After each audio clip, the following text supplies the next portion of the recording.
कबीर गुरु सबको चाहिए, गुरु को चाहिए न कोई। जब लगी आस शरीर की, तब लगी दास न होए।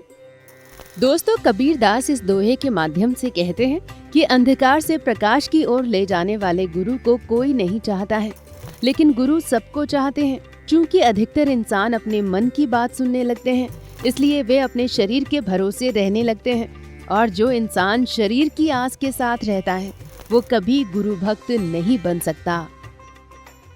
शराब, जुआ, बेश्या। मैं जानता हूं कि अच्छे लोग नहीं जाते हैं, पातकी लोग जाते हैं, उन्हीं के साथ रह। कहा कि एगो तो अच्छा जगह दे दीजिए सरकार, आखिर आपसे मैं प्रार्थना, आप राजा हैं, दयालु हैं, दया तो कर दीजिए। कहा कि एक जगह मांग लेते हैं। कहा कि स्वर्ण में मुझे दे दीजिए। स्वर्ण, इसीलिए औरत स्वर्ण आभूषण को बहुत पसंद करती है। कहा कि जो अच्छा रह जा, स्वर्ण में जा। स्वर्ण का मुकुट पहन लिए थे और स्वर्ण में उन्हीं पर जाकर बैठ गया आराम से। बैठ गया ना। स्वर्ण का मुकुट पहन कर आए थे, वह मुकुट पहन कर आए थे। और जब गए तो अब उनका मन किया मैं आखेट करूंगा।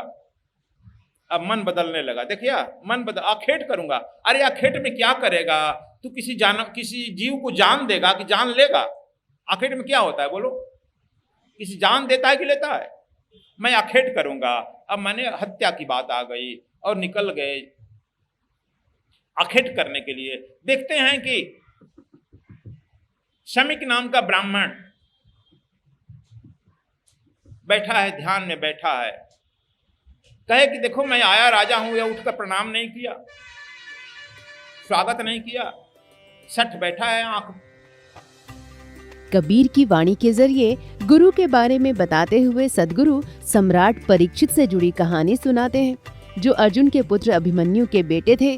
हालांकि पांडवों की विरासत मिलने के बाद भी वे अपनी जान एक नाग से नहीं बचा पाए। वे उस मुकुट को धारण कर गए, जिसको धारण करने से श्री कृष्ण ने युधिष्ठिर को रोका था, क्योंकि भगवान कृष्ण को पांडवों ने अपना गुरु मान लिया था, जो उन्हें हमेशा रास्ता दिखाया करते थे। लेकिन परीक्षित ने अपने जीवन में तब तक किसी को गुरु नहीं बनाया, जब तक उन्हें मौत का डर नहीं सताने लगा, और उनकी सबसे बड़ी भूल उनकी मौत की वजह बनी। तो देखो, भरत वंश यदा धर्म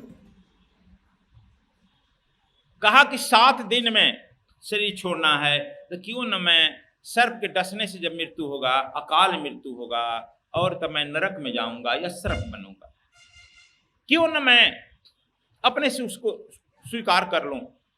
मरो हो जोगी मरो, मरन है मीठा, जैसे गोरख दीठा।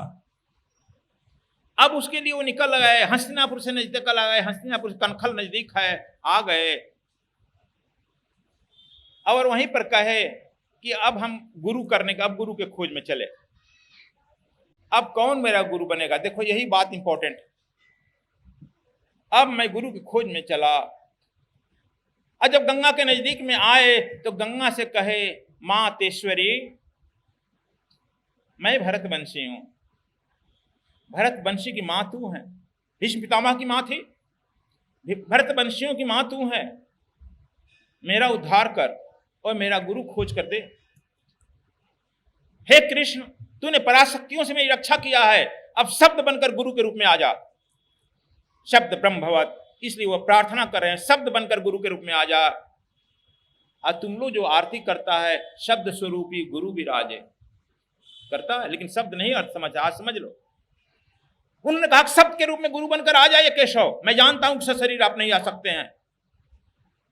मैं अब मां गंगा के नजदीक बैठ गया हूं, यह भरत वंशियों की मां है,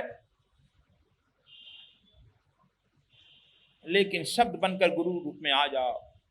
जब यह कहा, 7 ऋषि आ गए, भूमंडल के सारे ऋषि आ गए। यह कथा कोई नहीं कहता है, इसलिए ध्यान से मैं बार बार कह रहा हूं, सुनो। मेरा गुरु बनकर आ जाओ। आप गुरु बन करके कृष्ण कैसे आ सकते हैं? लेकिन कृष्ण किसी को भेज तो सकते हैं। कृष्ण वहां से फोन किया, हेलो 0079 फोन नंबर है। किनका? नारद जी का। नारद जी घूम रहे थे, कौन सवाज है नारद, आग नारद गुरु खोज कर ले जाओ। उपस्थित करो। कहा कि किसको गुरु ले जाएं, हम सक्षम हैं। कहा कि तुम you are not fit for गुरु, उसके गुरु के लायक तुम फिट नहीं हो। कृष्ण कह दिए तब किसको ले जाएं प्रभु? सुखदेव को ले जाओ। सुखदेव अभी हस्तिनापुर के नजदीक ही जंगल में तपस्या में बैठा, सुखदेव को ले जाओ। सुखदेव तो बालक है प्रभु, छोटा सा है और राजा विद्वान है, तुम जानते नहीं हो। मैं गीता में कह चुका हूं जनकादि, बस जनक का नाम लिया है, भरत का नाम लिया है, भरत वंश और जनक का ही नाम लिया है ना, और किसी में गीता का नाम नहीं आया है।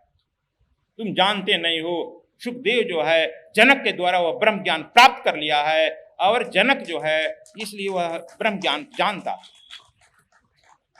वह भरत वंश का ज्ञान है, इसको जनक के द्वारा वह प्राप्त किया है, और उसमें ज्यों का त्यों आया है, और वह ज्ञान वह ज्यों का त्यों ट्रांसफर कर सकता है।